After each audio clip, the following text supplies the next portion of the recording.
Level, how are you this morning? I hope you still fine and you still have good spirit to study at home, right? Okay, we meet again with me, Teacher Erna. We want to study together. We want to continue our lesson about thematic. But before that one, we pray together. Let's pray. Our Lord Jesus, we say thank you for your blessing. Thank you for everything that you have done in our life. Thank you, Lord. Now we want to study together with our beloved student, even they still study at home. Please bless us. In the name of Jesus Christ, we always pray to you. Amen. Alright. Ya, pembelajaran kita hari ini masih tentang tema kebersamaan, yaitu untuk melanjutkan subtema kita yang terakhir, yaitu kebersamaan di tempat bermain dan kebersamaan di tempat wisata. Tujuan pembelajaran kita ada dua. Yang pertama, memahami isi fabel dan penggunaan kata sapaan yang bisa kita buat di dalam kalimat maupun dalam percakapan. Yang kedua adalah contoh sikap baik yang kita lakukan kepada teman kita dan bagaimana kita bisa menghargai perbedaan berdasarkan pilihan-pilihan yang berbeda dengan teman kita. Di sini yaitu berdasarkan pilihan tempat wisata kegemaran kita yang berbeda. Oke, anak-anak sekarang perhatikan ya. Nah, tadi teacher bilang tujuan pembelajaran kita itu memahami isi fabel. Nah, beberapa minggu yang lalu kita sudah belajar tentang fabel. Kamu sudah banyak membaca ya dongeng fabel yang ada di buku kamu. Nah, sekarang katanya tujuan pembelajaran kita kamu mampu memahami isi fabel dengan baik. Nah, bagaimana caranya supaya kamu dapat memahami isi fabel itu dengan baik? Yaitu untuk memahami isi fabel, kita harus membaca fabel dengan baik dan boleh dilakukan berulang-ulang ya, sehingga isi fabel itu dapat kamu mengerti, kamu pahami dengan baik. Nah, kemudian ketika ada nanti pertanyaan berdasarkan fabel tersebut, nanti kamu sudah bisa membacanya. Jadi, bacalah dongeng itu secara baik, kalau boleh dilakukan berulang-ulang sehingga kamu bisa paham isi dari cerita tersebut. Nah, kemudian kata sapaan bisa digunakan di dalam kalimat maupun di dalam percakapan. Nah, teacher mengingatkan kembali, apakah kalian masih ingat apa itu kata sapaan? Nah, di sini teacher ingatkan kembali ya bahwa kata sapaan itu adalah kata yang digunakan untuk menegur orang yang diajak berbicara. Di sini ada contohnya, nama diri, panggilan dalam keluarga maupun sebutan kepada seseorang. Nah, ingat ya. Nah, kemudian yaitu kita masuk ke dalam membuat kata sapaan dalam kalimat. Nah, di sini contoh kata sapaannya teacher buat ayah, kakek, dan paman. Kalimat yang pertama teacher buat, ayo ayah, tolong saya mengangkat meja ini, ajak Made. Nah, kata sapaan yang diucapkan Made adalah ayah. Ayah adalah nama panggilan dalam keluarga, yaitu orang tua laki-laki kita, ya.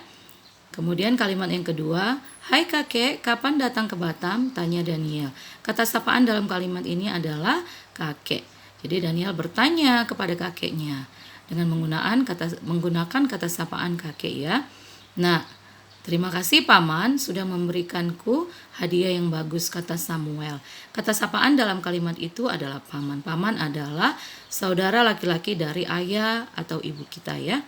Nah, dari sini kamu nanti bisa lihat, bahkan nanti kamu harus bisa juga membuat kata sapaan itu di dalam kalimat kamu masing-masing ya. Nah, sekarang yaitu penggunaan kata sapaan dalam percakapan. Nah, di sini ada dua contohnya ya, teacher buat ya. Nah, contoh yang pertama, ini percakapan antara kancil dan kodok. Hai kodok, kamu mau kemana? Aku mau minum ke tepi sungai itu, aku haus. Oh, baiklah kodok, kamu hati-hati ya. Nah, kata sapaan yang diucapkan kancil yaitu kodok. Ya, kodok itu nama hewan. Jadi dia memanggil namanya, jenis hewannya ya, kodok langsung. Nah, yang kedua, percakapan antara ibu dan Made. Ibu, Made, ayo bantu ibu menanam bunga. Wah, asik, aku akan menanam bunga. Ayo kita siapkan alat-alatnya. Nah, dalam percakapan yang kedua ada kata sapaan yaitu Made. Made adalah nama diri ya. Made adalah nama diri, yaitu Made di sini sebagai anak dari ibu dalam percakapan ini. Nah, sudah mengerti ya? Nanti kamu lihat ada berbagai contoh yang lain di dalam buku kamu. Nah, ini adalah kata sapaan yang digunakan dalam percakapan. Nah, yang kemudian yaitu subtema kita atau tujuan pembelajarannya itu sikap baik kepada teman. Nah, sebelumnya coba kamu perhatikan contoh-contoh ini ya. Nah, perhatikan contoh berikut. Nah, situ ada beberapa contoh gambar yang menunjukkan sikap-sikap baik ya kepada teman. Ya, ada gambar yang menunjukkan dia menolong teman yang terjatuh dari sepeda, berbagi makanan, mengunjungi teman yang sakit, meminjamkan pensil atau alat tulis. Nah, saling membantu, melakukan piket kelas, bahkan mereka hidup rukun. Nah, coba ya, ini contoh-contoh sikap baik kepada teman. Ini kamu boleh nanti menyebutkan sendiri yang menurut kamu sikap baik kamu kepada teman.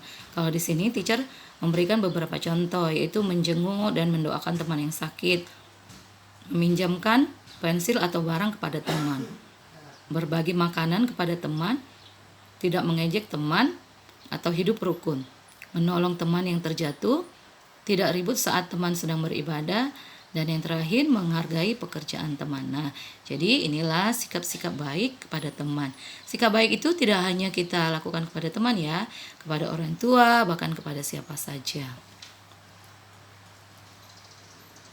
Nah, tujuan pembelajaran yang terakhir yaitu menghargai perbedaan. Nah, di pembelajaran yang lalu juga sudah ada menghargai perbedaan, yaitu di sini kita menghargai perbedaan kita dengan teman melalui kegemaran maupun tempat-tempat wisata. Nah, kalaupun kita berbeda kegemaran kita dengan teman-teman, kita tetap harus menghargai ya. Dan di sini juga contoh-contoh tempat wisata yang ada di Indonesia. Nah, sudahkah kamu pernah mengunjungi tempat wisata yang teacher tuliskan di sini?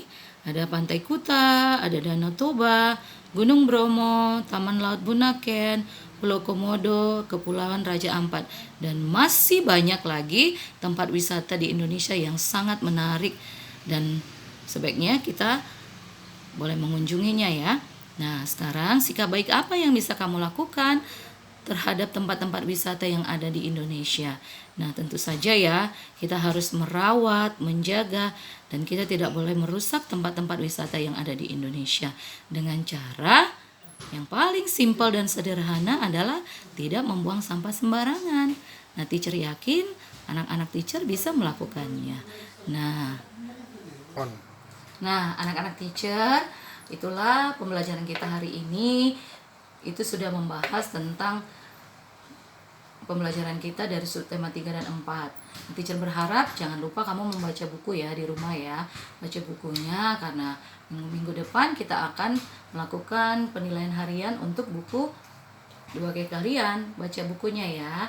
Dan teacher berharap tetap semangat dan tetap menjaga kesehatan, dan jangan lupa tetap berdoa, doakan negara kita, bangsa kita, Kota Batam, dan semua teacher-teacher kamu, bahkan teman-teman kamu. Teacher berharap kalian masih semangat untuk belajar di rumah. Dan jangan lupa ya, tetap membaca buku. Sampai ketemu kembali. Bye-bye.